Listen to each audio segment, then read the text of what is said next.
Hey guys, welcome back to another flashlight review. Today we're going to be looking at the Sofirn HS21. This is a new headlamp that Sofirn have just released, and it seems like Sofirn releases a new light every time I check their website, and some of them seem quite similar actually. So yeah, when I got this one in the mail, I kind of felt indifferent about it. I wasn't sure what to expect, but I've reviewed a few of their headlamps before. But on closer inspection and just doing a few tests, I really think this has got to be the best headlamp they've made so far. And I think the Sofirn HS21, it represents a turning point where that invisible line that you draw between budget and premium / mainstream, more expensive lights seems to kind of fade away. So the HS21 has separate red, spot, and flood LEDs, and they all have regulated output, so on every channel. And I find that pretty rare. And as you can see here, you've got this rotating head to change modes. Again, something that you don't see on budget lights. You've got a headband mount with this snap-on design, something I really like because I'm just not a fan of those rubber rings that take ages to remove the light. You've also got a motion sensor here. Can you believe it? A motion sensor, which I'll demonstrate later on, just allows hands-free operation of the headlamp. And all of these features are pretty much only heard of on far more expensive lights. So yeah, I think Sofirn have outdone themselves this time around. And yeah, it's a must-have if you're maybe new, you don't have any headlamps at the moment, deciding what one to get. I think save yourself the trouble and get this one. But let's have a look. Let's have a look at what you get in the box. So obviously you get the light itself, and this is the box that it comes in. Pretty basic kind of packaging. Some bits and pieces here on the side. You've also got some specifications and stats here on the back if you want to pause the video. And it comes with an SFT40 for the spot beam, so 6,000 to 6,500 K. You do get some accessories with the light. So basically some spare O-rings here, USB-C charging cable, and of course the good old headband itself. So I've only got one other headlamp that resembles the HS21, and this is one that I use all the time. This is my Nextorch Max Star, and the reason why I use this one is because of this rotating head design. It's just so easy, especially when you're wearing gloves. When you're out at night, you can't really see much. Having to fumble around for buttons and stuff like that is pretty annoying, if you just want to change modes. So even though I've got other headlamps with, more advanced features, I always just go back to this one. But now with the HS21, considering that you've got so many other features in this light, but this same rotating bezel design for ease of use, and yeah, no playing around with other buttons besides the power button, I think this is the one I'm going to be carrying around more often. So here's a little close-up of the Sofirn HS21. And overall, I think it's machined really well, especially at this price point. There's no rough spots, there's no inconsistencies, imperfections. The design is practical, minimalist. There's nothing fancy about it. Nothing to get too excited about. Everything has a function on this light. I'd say the anodizing is somewhere between matte black and smooth. It's slightly grippy, but yeah, I wouldn't say it's super grippy. You've got a whole bunch of shallow cutouts as well. So here on the head, just helps with a bit of grip. There's also some little cutouts here on the back of the light. So this actually creates a bit of friction here with the headband so that it doesn't move around, change angle, or anything like that when you're walking. So there's a single rubber switch here just underneath the head of the flashlight, and that's basically just to turn the light on and off. It also serves as a battery indicator. The head is also made of aluminium, which is a good sign because you do want to make sure that the heat is able to dissipate through into the body. That's where the bulk of the material is, in the center of the light anyway. And yeah, it rotates, that head rotates between these 4 little pivot points there in order to access various modes. The rotating mechanism feels quite firm as well. I like it. There's a nice little click. Clicks confidently in place. You do have to apply a little bit of, pressure, but yeah, it's not something that if you brush your hand across or whatever, it's, you're going to accidentally change modes. You have to intentionally grab it and rotate it, which is good. On the right side of the light, you've got a USB-C port. Okay, USB-C charging port. There is a charging indicator there. But the really interesting thing is that there is that infrared light or motion sensor there right next to the charging port, these 2 LEDs. And yeah, I like with the headband that Sofirn are using that same design as they have with their HS22. I really think this is the best attachment system for headlamps, in my opinion. Just allows for easy installation and removal to those who just want to use the headlamp as an EDC light, or maybe just want to take it out to charge or something like that. Change the batteries, makes it so much easier. With the light in here, all we do is just press in there. Swivels up to 180 degrees. And I like how there's bands running across the top of the head as well. I think that's necessary with these 18650 or 21700 cell headlamps, just due to the added weight. So under the bezel here, there's a custom TIR lens, and that houses 10 different LEDs. You've got the SFT40 right in the center on the cooler end as well, so 6000 to 6500K. You also got 6 CSP 1919 LEDs, and those yellowish looking ones in there, they're rated at 5000K, 95 CRI as well. You've also got 3 HFL-R LEDs, so red LEDs, and they're rated at 620 nanometers. So yeah, they're more of like an orangey red rather than a deep red. The light comes with a buck driver and has regulated output on all channels. And that's something you don't see on many, if not any, budget lights out there. So let's have a look at the UI. And essentially, you can press and hold for moonlight. Okay, but to turn on and off, it's just basically a single click, like that. If you double click quickly, it locks.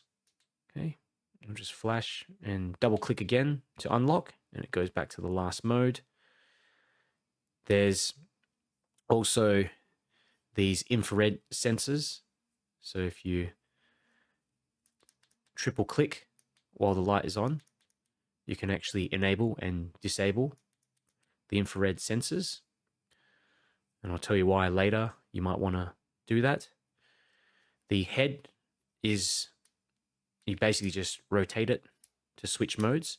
And the cool thing is that it actually memorizes individual modes. So say if you got that on moonlight, see, now I've set this one to, I've set that one to low. It memorizes that. So each channel has its own mode memory. I really like that touch because you might want to I don't know, when you're using the spotlight, you might want it to be really powerful, but when you're using the red light, you might just want it to be super dim. So just allows some more customization. Now, once the light is on, whichever mode you're in, you basically just press and hold. Okay, so it's low, medium, high, turbo on all modes. You can also double press for turbo, but on the red, if you double press, you just get this flashy mode. So you have to kind of manually go to the turbo mode there.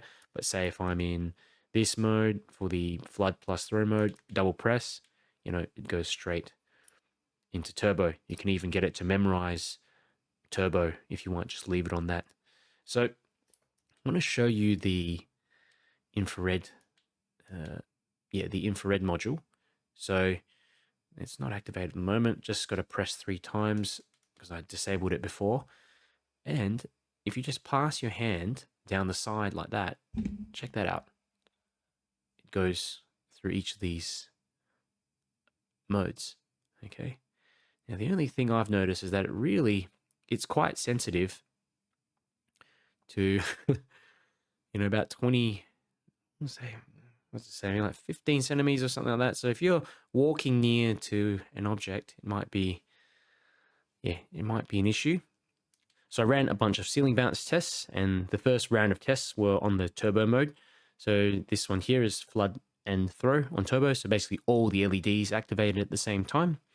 And you can see here, you pretty much get just under 2 minutes of runtime on turbo before the light steps down. So by the 2-minute mark, it steps down to about 35 or so %, where it remains for the rest of the test.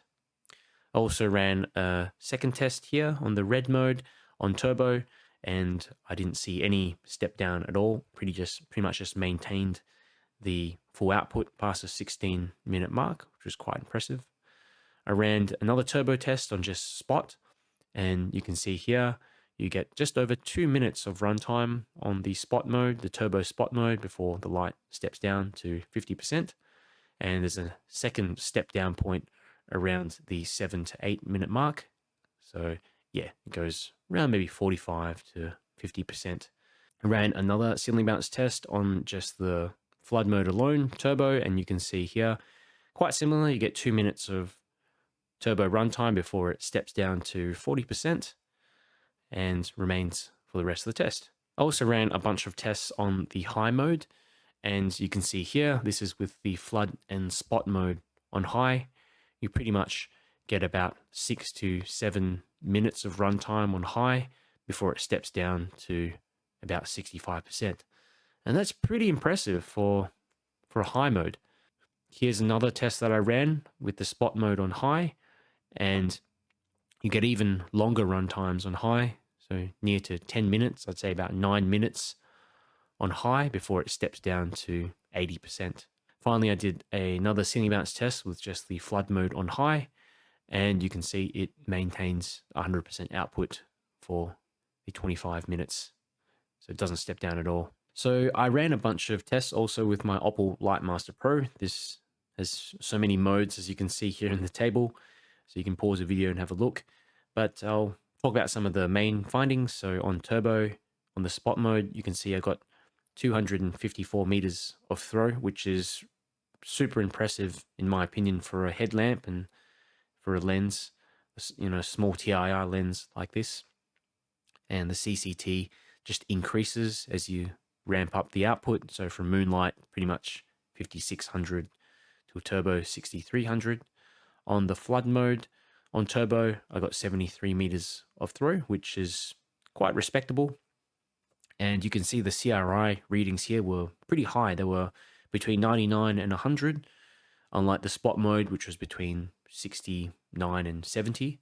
So yeah, if you need a light for color recognition, these are some of the highest CRI LEDs that I have in my collection. Actually, most of them read around maybe 95 to 97. So yeah, these turned out to have a really high rating. And you can see the color temperature as well was between 4700 and 4900. So definitely more on the neutral end. In fact, they feel kind of warm compared to the 6000 plus K on the spot mode. And yeah, on the Spot Plus flood mode, you can see here 212 meters on turbo, and CRI range from 73 to 78. I think because the Spot just drowns out a lot of that floodlight. So, when I'm measuring it with the Oppo Lightmaster Pro, I'm measuring the center of the beam, which is pretty much only the spotlight that's hitting the sensor. So you do get quite similar results, but yeah, probably has less throw because power is also being diverted into the flood LEDs. So on the red mode, you can see I've got 18 meters of throw on turbo, which is pretty decent for a red mode. Normally you only get a few meters. I was pretty impressed at how far this light could throw and the cleanness of all the beams as well. Even the red mode, you'd think with a lens like this that you'd get some kind of messy artifacts and things like that.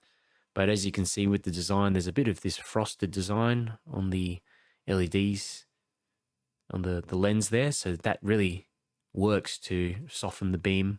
So some considerations to keep in mind if you're thinking of getting the Sofirn HS21, there's no glass lens in front of the TIR lens. So that's something I don't think is a huge, it's not a big deal because the bezel is slightly recessed, but, I think it just adds a little bit more protection. Second consideration is this rubber button design on the top.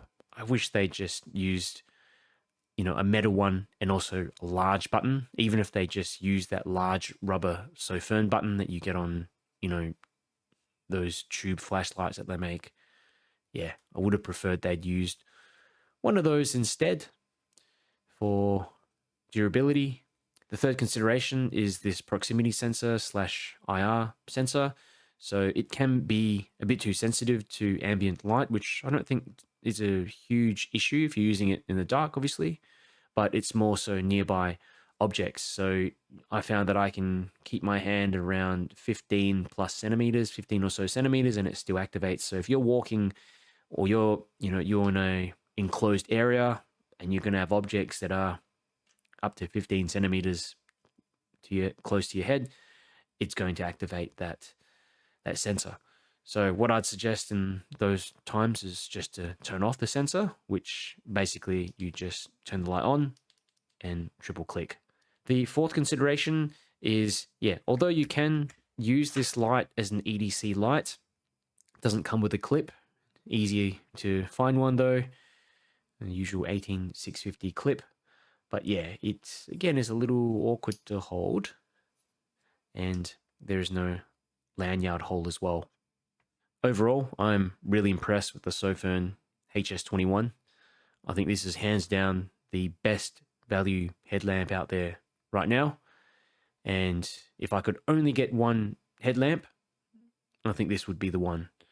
It's got features that you normally see in more expensive lights and offers tons of value given the price tag.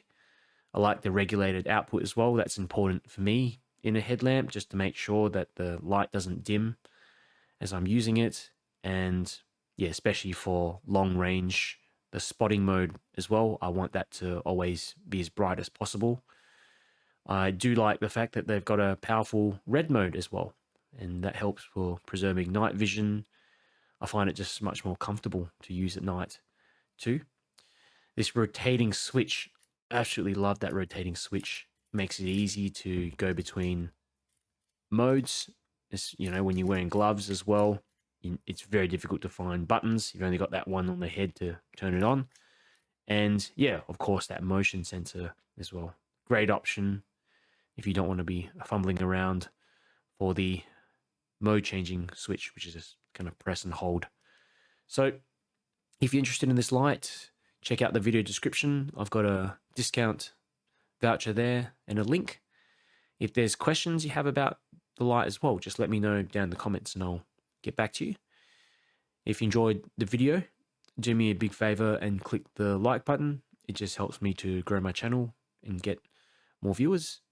And if you want to see more flashlight reviews, keep up to date with the latest flashlight news, then make sure you subscribe. Okay, Sofirn HS21, and I'm going to put it on the red modes. I really don't... Oh, that's surprising. I can see that. I was thinking this might not show up here in camera, but the highest red mode and the second highest red mode are showing up quite well.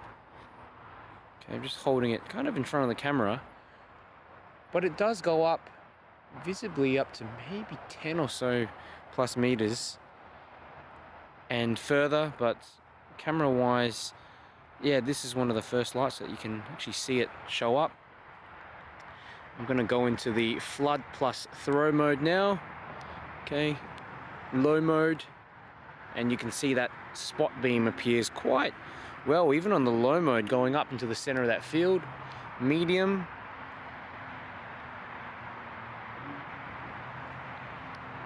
high, pretty impressive. Especially for that, just a high mode and turbo.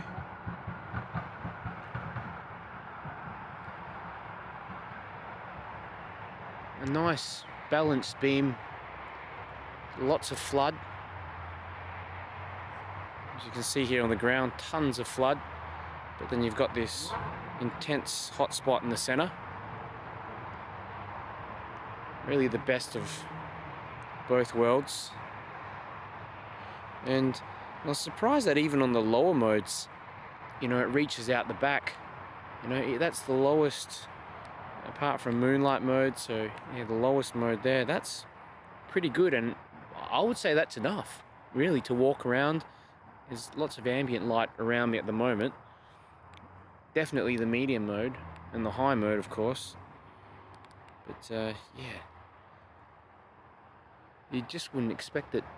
I mean, a little headlamp like this. Now let's go straight to the flood mode and see how it looks. So I'll just cycle between the low, medium, high modes. Low, medium, high. Okay. And turbo. Turbo. So 1, 2, 3, 4. So pretty good. Still able to see into the field, and the light starts pretty much at my feet. It's almost like a 180-degree beam, so you get lots of light into your peripherals. The light is more concentrated directly in front of me, but into your peripherals you can definitely see quite well too. So I'm pretty impressed. This high CRI light.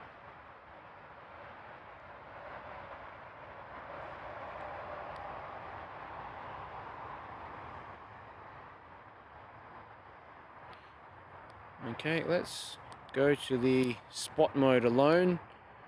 Okay, that's moonlight, not really see much. Low, and because now the flood LEDs are off, this is actually a little bit brighter according to my test. So the low, medium,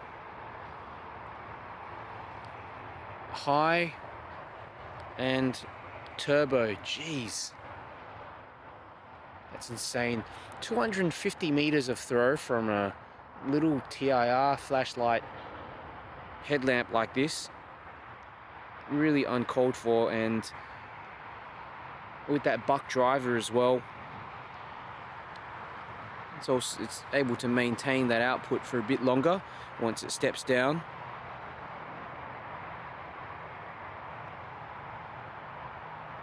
It's even producing a ton of spill. I mean, look at the ground. You've got a whole lot of 180-degree spill. On the lower modes, it's not really too visible. Maybe the medium like that, that's going to be enough light. But for lots of spill, you're going to need to step it all the way up to the turbo mode, like this. And the great thing is that you can just swap in between the modes as well. So I can just, you know, actually if I go back to the red mode, and I know that was on the highest mode possible, like that. Oops. Highest mode, and then I can go into the next mode. next mode double press. So then we can pretty much just swap between the turbo modes of every mode now. Once they're programmed in, and remember the memory mode is able to pick up each channel, what was last used. So yeah, you can see there is a little bit of difference between just the throw beam alone to the flood and throw. It's not as bright, the throw beam, as if you just have it alone, but you know what? You get the best of both worlds and it's almost as powerful. I do really love this red mode though. It's probably one of the brightest red modes I've got on, that I have on most any of the flashlights that I have, and it doesn't step down as well on the turbo. Alright, I've got a shorter range scene up ahead, and I'm going to be using all the turbo modes, and you can see, even just behind the camera, you can see quite well the tree and some of the grass. There's lots of ambient light around, so if you can imagine if this was just pitch black, you're doing pretty well just on the red mode. Of course, it is the turbo mode. This is turbo spot plus flood. Just got the camera focusing a little bit further back, so that tree in the foreground is slightly blurry, but you can see that spot being reaching all the way to the back. Just the flood and spot alone. I'll go for a little walk up ahead and just show you how the beam profiles all look like, just with the red first.